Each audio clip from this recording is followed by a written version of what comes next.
What's up guys, Colgar here, we're back with another video. I'm unveiling a new video series for you guys. This one's called The Art of the Clutch.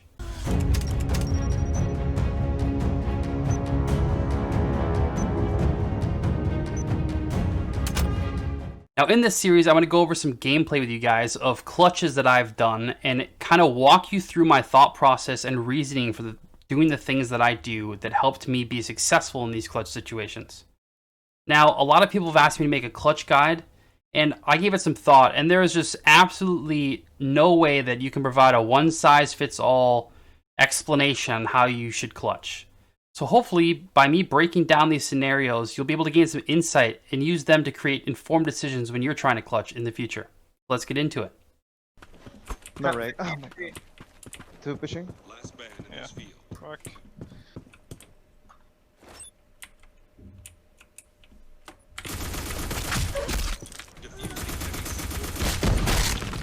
Hurry.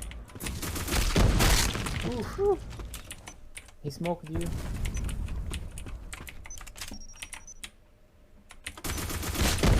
Nice. You Oh. fucking nasty. That shot was crazy.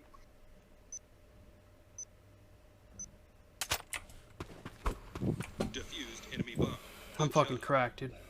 Now, it's important to note that before we get into this video, I actually went back and watched the round leading up to this, and I got some information that is not available in this video. So, one, I had a teammate push 7 and middle, and they gave me some information that they were pushing from red room, not pushing middle or somewhere else on B. 2, as you'll see in the video, a teammate of mine dies from pushing 1. And 3, I already know that my teammate had rotated over, and I know his position is white stairs without having to look at him. So that's important to know. So in this situation, I have a few options. 1, I can push white stairs. I'm not probably going to do that in this situation because I had a teammate white stairs and he just died. Also, it's really hard to clear left and then clear right as you're leaving the stairs. And you don't really know what kind of information gathering the enemy team is doing when they push in maybe into your spawn and things like that. And which case, it's, again, when you come in from white stairs, it's hard to clear the side and also pillar, which is a really common spot for people to sit. So unlikely in this scenario. I would do that sometimes if my teammates are positioned or I have teammates doing something differently. 2, I can push middle. Based on the situation that I'm in currently, my teammate just died. It's a 1v4. There's no way that I'd have time to be able to rotate through red room, especially not with them putting the bomb down and then getting post plant set up. It would just be impossible. So I pretty much just have to go through spawn. I also do a little quick clear of middle here, just in case someone had knifed out and pushed middle after they killed my teammate mid and they thought they were going red room, but in reality they went to our spawn. Just wanted to clear that quick, just to see if there's any weird things happening that like someone pushing. So I just hear the bomb starting to get planted. Now, in my mind, I'm thinking, I know where this guy's at. He's planning default. I can hear it. If I can peek the window and I can pin this guy down, I know that he has to stay right side. That's already eliminating 1 of 4 people to like know where they're at and everything. It was very likely that someone's on the left side. Usually they'll hide behind that glass case or they'll hide by the pillars on the far back. In this situation, based on the timing, I figured that there would be someone back by pillars. So obviously this guy is really close, way closer than I expected him to be, but I was still able to, manage the ADS and the spray and get him killed without taking any damage. So, this is happening. I'm pausing this very quickly, but there's a lot happening to process and why I'm doing what I'm doing. So I hear that he's still sticking the plant right there after I killed that guy. So when I come around the corner, I'm not expecting a smoke to be there, but there is. But thankfully, the smoke is dissipating right as this guy finishes his plant. So I know that I have about 3 to 5 seconds of time in between when I killed the guy that was pushing our spawn and when there could be someone that was potentially pushing after him to kill me. So I dedicate 3 to 5 seconds to spraying here to potentially do some damage to this guy or kill him before I have to worry about someone being behind me. Now in this situation, when I killed the guy pillars, and then I deal with this guy on site. Well, let's just watch this first. So that guy has to sit there and peek me, right? Well, I end up killing him. And in this situation, I'm pretty confident in the last two spots of the last two enemy players. So, one, there's usually always someone by pillar. You watch the double doors push in case someone was pushing behind you. It's also a strong position because you can watch white stairs. Two, I figured someone would be in white stairs. Now, that person white stairs could push through and go through our spawn, so I'm a little bit concerned about that. So at this point, after I kill two people, I want to move fast to make sure I can potentially deal with one more person on site and then deal with the person that could be pushing through our spawn.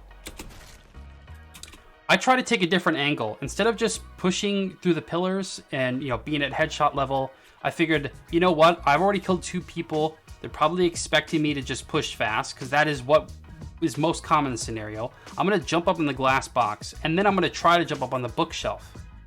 Now that's just to give me a different angle to maybe, like, you know, stop them from immediately having aimed at my head and they have to do some aim adjustments and things like that.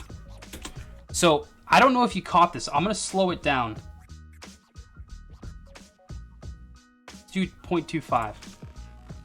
So if you watch this, right by the glass crate, right down here, right where the play thing is, right here, I actually see someone moving to the left.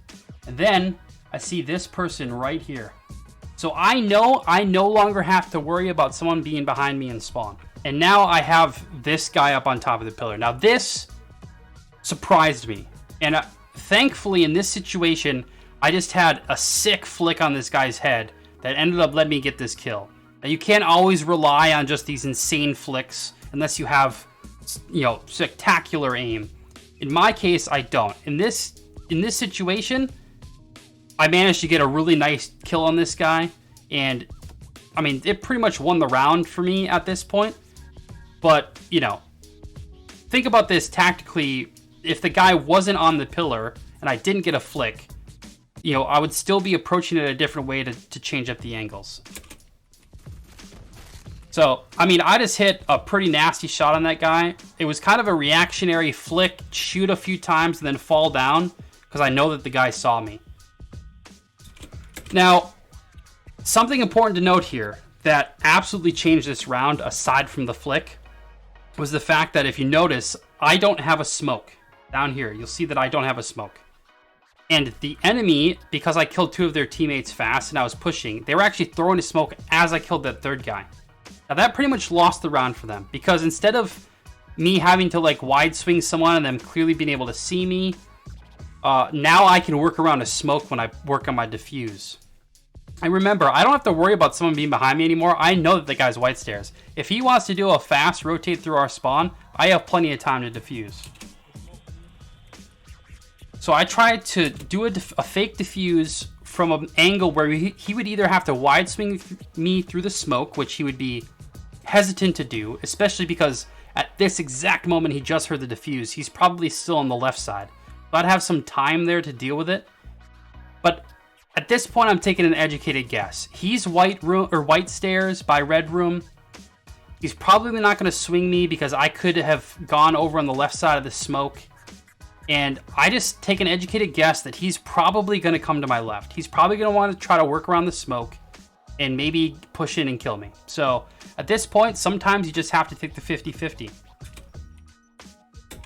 If you'll notice right here, I see him in the smoke, and at this point, it's pretty much game over. I have time to adjust my aim before he can actually see me, and I just need to rely on being able to hit my shots in order to win this round. So I hit the headshot and get the defuse. So hopefully you guys learned something from this video, and maybe you can use some of the tactics that I showed you and this approach to win some of your future clutch rounds in any comp games or really any other matches you're playing. Let me know if you guys enjoyed this kind of stuff, and I'll go over more of my clutches or maybe some other people's clutches, and I'll talk about, you know, why I thought they made their decisions, and we'll keep this series going. Hopefully you guys enjoyed the content. We'll see you next time.